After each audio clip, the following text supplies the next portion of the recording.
அன்னைக்கு காலையில 8ல இருந்து 9 மணி இருக்கும். வழக்கமா இந்த நேரத்துக்குள்ள சந்துருக்கு ஒரு 2 சவாரியாவது கிடைச்சிரும். ஆனா அன்னைக்குன்னு பார்த்து சந்துருக்கு சவாரி எதுவுமே வரல.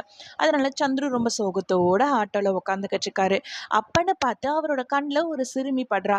அவ கண்ணு நெறைய சோகமும் ரொம்ப அழுதுகிட்டே போய்க்கிட்டு இருக்கா.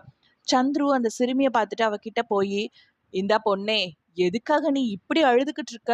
உனக்கு ஏதாவது பிரச்சனையா? உன்னை யாராவது ஏதாவது சொல்லிட்டாங்களா?" அப்படின்னு சொல்லிட்டு கேட்குறாரு. அதற்கு அந்த சிறுமி, "அண்ணா, எனக்கு பிரச்சனைலாம் ஒன்றும் இல்லைண்ணா. எனக்கு ரொம்ப பசிக்குதுண்ணா. நான் எப்பவுமே ஸ்கூலுக்கு போயிட்டு மதியம் கிடைக்கிற சாப்பாடு மட்டும்தாண்ணா சாப்பிட்றேன்.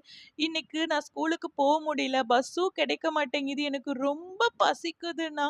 அப்படின்னு சொல்லிட்டு அழுகுறா. அதை பார்த்த உடனே சந்துருக்கு ரொம்ப கஷ்டமாயிடுது. அதனால சந்துரு அவரோட ஆட்டோலயே கொண்டு போய் அந்த குழந்தைய ஸ்கூல்ல விட்டுட்டு அவருனால முடிஞ்ச ஸ்நாக்ஸையும் வாங்கி கொடுத்துட்றாரு.